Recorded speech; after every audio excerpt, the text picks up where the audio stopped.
Hello दोस्तों, study with एनु में मैं एनु आपका स्वागत करती हूँ और हम इन्वायरमेंट की क्लास कर रहे हैं। तो इन्वायरमेंट में आज का हमारा टॉपिक है सहोपकारिता, सहजीविता, सहभोजिता और परजीविता। तीनों में डिफरेंस है और तीनों के जो जीव होते हैं उनके मैं उदाहरण के तौर पे आपको बताऊंगी कि सारे जो है ना उनके एग्जाम्पल के तौर पे आपको पता चल जाएगा किसका क्या काम होता है, कौन सहकारिता का काम करता है, सहजीविता का काम करता है, कौन सहभोजिता का काम करता है और कौन परिजीविता। परिजीविता से मतलब है परिजीवी वाले जो हमारे होते हैं, ठीक है। इसके साथ साथ हम थोड़े से और छोटे छोटे टॉपिक हैं वो कवर करेंगे आज। कल हमने कीस्टोन प्रजाति कंप्लीट कर ली थी, इसके साथ साथ हमने पारस की पदछाप किया था, इकोटोन कर लिया था और हमने आंदोलन कर लिए थे।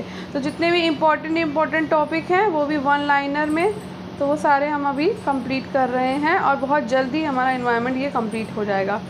तो बहुत ही क्रीम सा है, बस एग्ज़ाम के हिसाब से हमें बस फटाफट सा कंप्लीट करना है। तो वन लाइनर में पढ़ लेते हैं और इसको कंप्लीट कर लेते हैं। तो समझने में क्या है कि आपको पता ही होगा कि सहकारिता और सहजीविता का क्या है, लेकिन फिर भी मैं ना इसका आपको उदाहरण के उस पर बता देती हूँ। तो स्टार्ट करने से पहले अगर आप मेरे चैनल पर नए हैं स्टडी विद एनु में, तो सब्सक्राइब करना ना भूलें और बेल आइकन को प्रेस करें। तो चलिए स्टार्ट करते हैं। तो यहाँ पे सहकारिता और सहजीविता के जो आपके ये होते हैं ना जीवाणु, तो उसमें कौन कौन से जीवाणु आते हैं। जैसे कि जो दलहनी पौधों में जो हमारे जो नाइट्रोजन करने वाले, जो नाइट्रोजनी स्थिरीकरण करने वाले जो जीवाणु होते हैं ना, जिसको हम कहते हैं राइजोबियम। तो मैं बहुत शॉर्ट में लिखूंगी, पूरा नहीं लिखने वाली हूँ, जैसा कि आपको पता ही है मैं बहुत शॉर्ट में लिखती हूँ, तो शॉर्ट में ही देखते जाइए, ठीक है। तो जो दलहनी पौधों में, यानी कि जो हमारे दाल वाले जो पौधे होते हैं, जितनी भी दलहन वाली हमारी जो फसल होती है, उसमें एक जीवाणु होता है राइजोबियम नाम का, जो कि नाइट्रोजन स्थिरीकरण करता है और ये बहुत ज़रूरी होता है इनके लिए, ठीक है, इन फसलों के लिए, इनकी जड़ों के लिए, ठीक है। तो ये पौधों की जड़ों में ये ज़रूरी होता है नाइट्रोजन स्थिरीकरण करने वाला राइजोबियम जीवाणु, ठीक। तो ये आपका सहकारिता और सहजीविता के अंतर्गत आता है कि साथ साथ ना सहजीविता करता है, यानी दलहनी फसलों को भी लाभ मिल रहा है, साथ साथ राइजोबियम को भी अपना लाभ मिल रहा है। तो दोनों सहजीवी होकर के एक दूसरे का साथ देते हैं। अब बात करते हैं समुद्री एनीमोन की, जो कि एक निडेरियन प्राणी होता है, ठीक है। क्या होता है?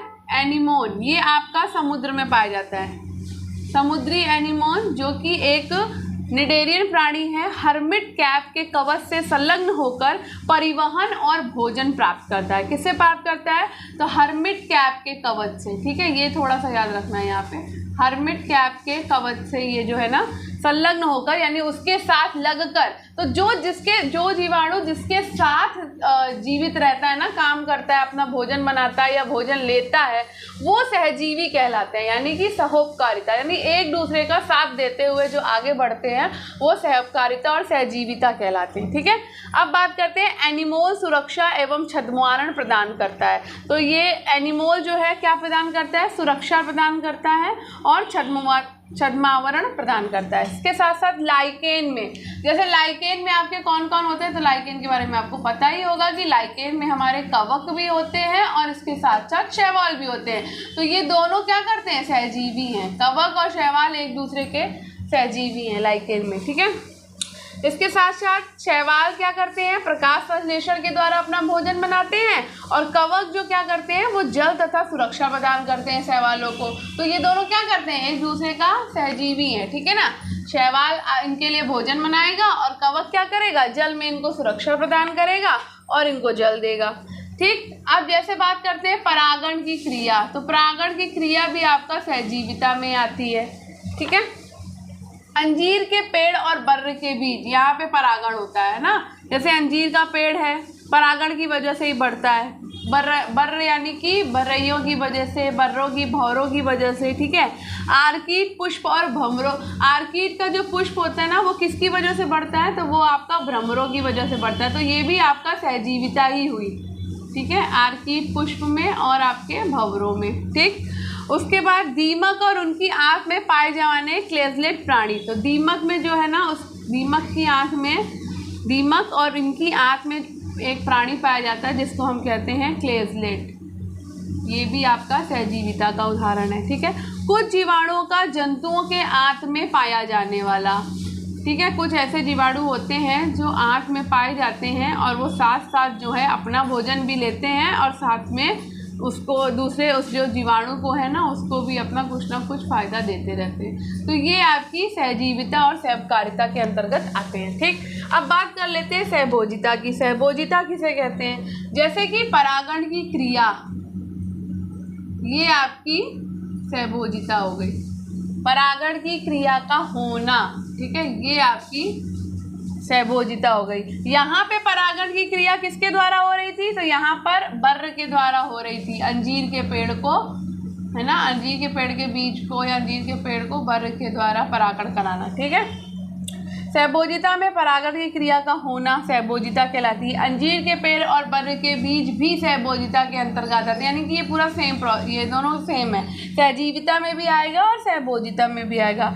आर्किड के पुष्प और जो भ्रमर होते हैं ये भी आपके सहभोजिता में भी आते हैं और सहजीविता में भी आते हैं। ठीक है, दीमक और उनकी आँख में जो फ्लैजलेट पाया जाता है वो भी आपका सहभोजिता में, यानी भोजी भी है वो और साथ में अपना जीवन भी कर रहा है। ठीक है, कुछ जीवाणुओं का जंतुओं की आँख में पाया जाना, तो ये भी आपका सहभोजी भी है और सहजीवी भी है। तो यहाँ पर ये लगभग सेम है। ठीक, अब बात कर लेते हैं परिजीविता में। तो परिजीविता में जैसे जो किसी के ऊपर पूरी तरह से निर्भर हो वो परिजीविता कहलाती है। जैसे कि अमरबेल, अमरबेल को देखा है, वो दूसरों के दूसरी पेड़ के सहारे ही ऊपर चढ़ती है, वो अपने आप से नहीं चढ़ पाती, तो उसको पूरी तरह से किसी न किसी का सहारा चाहिए होता है, तभी वो जो है ना फैल पाती है। तो जैसे कि अमरबेल, जिसको हम किस्क्यूटा कहते हैं। ठीक है, मिस प्लेटो लोअरथन्स कहलाता है। मिस प्लेटो एक होता है, कुछ नाम है जो बहुत ही टफ है, हम क्या करें, हमको याद तो करना ही पड़ेगा। मिस प्लेटो जैसे हो गया, ठीक है, लोअरथन्स। रिफ्लेशिया जैसे हो गया, ठीक है, रिफ्लेशिया जैसे हो गया। फीताक्रमी, मुझे याद आ गया, जैसे हो गया फीताक्रमी आपका, ये भी आपका पूरी तरह से परजीवी है। ठीक है, जैसे कि आपके गोलक्रमी हो गए, ठीक है, ये भी आपके परजीवी हैं। जैसे कि आपका मलेरिया परजीवी है ना, ये भी आपका पूरी तरह से हो गया। जैसे कि मानव में जो जुएं पड़ जाती हैं, यानी कि जू, और कुत्तों में पिस्सू होते हैं, ठीक है, ये सारे आपके क्या हो गए? परजीवी हो गए। इनको जो है ना सहारा चाहिए कहीं पे रहने का, तो ये आपका परजीवी में आ जाएगा। तो आई होप आपको ये उदाहरण के तौर पे समझ में आ गया होगा कि सहकारिता क्या है, सहजीविता क्या है और सहभोजिता क्या है। ठीक है, अब हम बात करेंगे माइकोराइजा की। तो बहुत ही क्रीम सा है, बस थोड़ा थोड़ा सा समझते जाना है। तो चलिए माइकोराइजा देख लेते हैं। चलिए अब देखते हैं माइकोराइजा। ठीक है, तो माइकोराइजा क्या है? तो कवक का किसी पौधे की जड़ के साथ सहजीवन माइकोराइजा कहलाता है। क्या कहलाता है? कवक का किसी पौधे, कवक का किसी पौधे की जड़ के साथ सहजीवन आपका कहलाता है क्या? माइकोराइजा कहलाता है। ठीक है, जैसे राइटिंग में मत जाइएगा, ठीक है। माइकोराइजा जैसे आपका हो गया चीड़, जैसे आर्किड, जैसे लीची, थोड़ा सा इंक लग रहा है, पैर में डालनी पड़ेगी, जैसे रिफ्लेशिया, थोड़ा सा रिफ्लेशिया, ठीक है, ये हो गया जैसे कि आपके, ठीक है, इत्यादि की जड़। माइकोराइजा चीड़, आर्किड, लीची, रिफ्लेशिया इत्यादि की जड़ों में होते हैं। ठीक है, तो कवक का किसी पौधे की जड़ के साथ सहजीवन क्या कहलाता है? माइकोराइजा कहलाता है। ठीक है, तो हमने आज ये इतना टॉपिक देखा, तो अभी थोड़ा सा टाइम है, तो हम अभी क्या कर लेते हैं, भारत में पर्यावरण संरक्षण के जो प्रयास किए गए हैं वो हम कर लेते हैं। बहुत ही इम्पोर्टेंट टॉपिक है, तो ये तो हमें करना ही करना है। ठीक है, इसको कंप्लीट कर लेते हैं आज, या फिर पर्यावरणीय पुरस्कार कर ले। तो चलिए देखते हैं कि हम कितना टाइम बचा, उस हिसाब से अपना ये कंप्लीट करते हैं हम।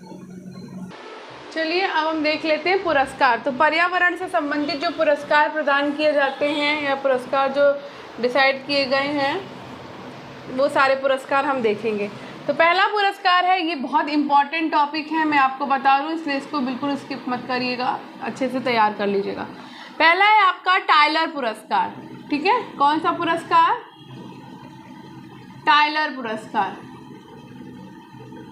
टाइलर, मैं पुरस्कार नहीं लिखूंगी जिसमें, ठीक है, मैं बोल रही हूँ। टाइलर पुरस्कार आपका स्टार्ट हुआ था 1973 में, ठीक है, और ये कैलिफोर्निया विश्वविद्यालय के द्वारा दिया जाता है। किसके द्वारा दिया जाता है?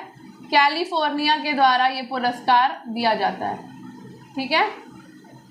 कैलिफोर्निया यूनिवर्सिटी, यूनी लिख दूँ, चल जाएगा काम, ठीक है। तो टाइलर पुरस्कार 1973 में शुरू हुआ था और कैलिफोर्निया यूनिवर्सिटी के द्वारा ये पुरस्कार पर्यावरण के क्षेत्र में दिया जाता है, ठीक है। उसके बाद है आपका गोल्डमैन पुरस्कार, आपने सुना होगा, ये भी बहुत इंपॉर्टेंट है। गोल्डमैन पुरस्कार ये आपका 1989 से शुरू हुआ था, 1989 से गोल्डमैन फाउंडेशन के द्वारा ये दिया जाता है, ठीक है। ये दिया जाता है आपका गोल्डमैन फाउंडेशन के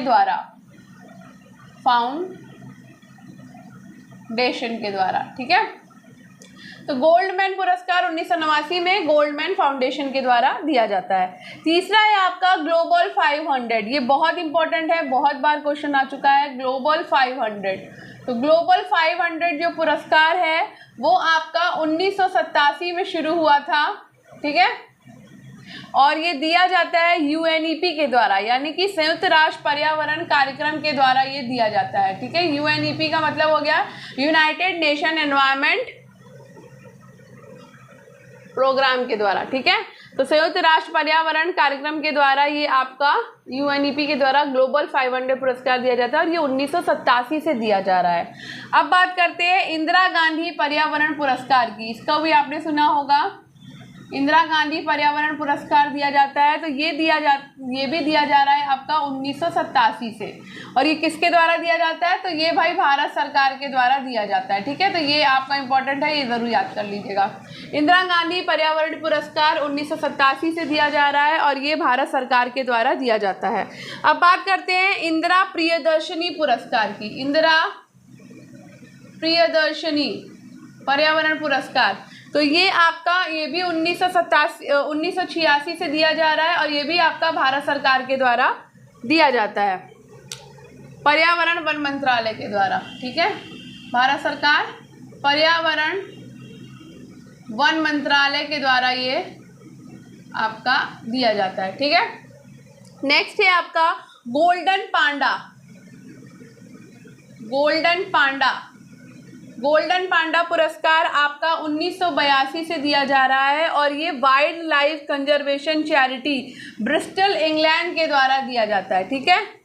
वाइल्ड लाइफ कंजर्वेशन चैरिटी के द्वारा ब्रिस्टल इंग्लैंड से दिया जाता है, ठीक है, सुनने पे ध्यान दीजिए, इंग्लैंड से, ब्रिस्टल इंग्लैंड के द्वारा ये दिया जाता है। नेक्स्ट है आपका सासा फावा पुरस्कार। कौन सा पुरस्कार?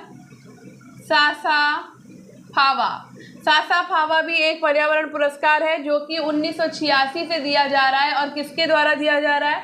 तो ये यूएनईपी के द्वारा दिया जा रहा है, ठीक है, यानी कि संयुक्त राष्ट्र पर्यावरण कार्यक्रम के द्वारा, ठीक। उसके बाद है आपका विहटली पुरस्कार, ठीक है। विहटली पुरस्कार भी आपका 1994 से दिया जा रहा है और ये विहटली फंड फॉर नेचर के द्वारा दिया जा रहा है, ये, ठीक है, विहटली फंड फॉर नेचर के द्वारा दिया जा रहा है, ठीक है। नेक्स्ट है आपका राजीव गांधी वन्य जीव संरक्षण पुरस्कार, ठीक है, राजीव गांधी वन्य, राइटिंग में मत जाइए, आवाज़ में जाइए, वन्य जीव संरक्षण पुरस्कार। तो ये पुरस्कार भी आपका दिया जा रहा है पर्यावरण मंत्रालय और भारत सरकार के द्वारा, ये इंपॉर्टेंट है आपका, भारत सरकार के द्वारा पर्यावरण वन मंत्रालय के द्वारा, ठीक है। ये आपका इंपॉर्टेंट है जो आपके इंडिया में दिए जा रहे हैं, ये 3, ठीक है। तो ये आपका 1, 2 और ये 3, ठीक है, ये तीनों आपके भारत में दिए जा रहे हैं। तो इतने ही आपके जो है मैंने आपको पर्यावरणीय पुरस्कार बताए हैं, अगर आगे और भी हैं तो फिर वो मैं आपको बताऊंगी, ठीक है। तो ये बहुत इंपॉर्टेंट है, तो मैं दोबारा रिपीट कर देती हूँ। टायलर पुरस्कार आपका 1973 से दिया जा रहा है और ये कैलिफोर्निया यूनिवर्सिटी के द्वारा दिया जा रहा है। गोल्डमैन पुरस्कार 1989 से गोल्डमैन फाउंडेशन के द्वारा दिया जा रहा है। ग्लोबल 500 पुरस्कार 1987 से यूएनईपी के द्वारा दिया जा रहा है। इंदिरा गांधी पुरस्कार 1987 से भारत के द्वारा दिया जा रहा है। इंदिरा प्रियदर्शनी पुरस्कार 1986 से पर्यावरण वन मंत्रालय के द्वारा दिया जा रहा है। गोल्डन पांडा अवार्ड 1982 से WLCC इंग्लैंड के द्वारा दिया जा रहा है। सासा फावा पुरस्कार 1986 में यूएनईपी के द्वारा दिया जा रहा है। व्हीटली पुरस्कार 1994 में व्हीटली फंड फॉर नेचर के द्वारा दिया जा रहा है। और राजीव गांधी वन्य जीव संरक्षण पुरस्कार भारत सरकार के द्वारा पर्यावरण वन मंत्रालय के द्वारा दिया जा रहा है, ठीक है। तो ये आपके कुछ इंपॉर्टेंट पुरस्कार थे। तो आई होप आपको आज का ये वीडियो पसंद आया होगा। तो अगर आपको आज का ये वीडियो पसंद आया तो वीडियो को लाइक करिए, शेयर करिए, स्टडी विद अनु को सब्सक्राइब करिए, स्टडी विद अनु को शेयर करिए और फीडबैक ज़रूर दीजिए, कमेंट ज़रूर किया करिए। तो मिलते हैं कल एक नई क्लास में एक नए टॉपिक के साथ में। धन्यवाद, आपका दिन शुभ हो, पढ़ते रहिए, सफलता ज़रूर मिलेगी।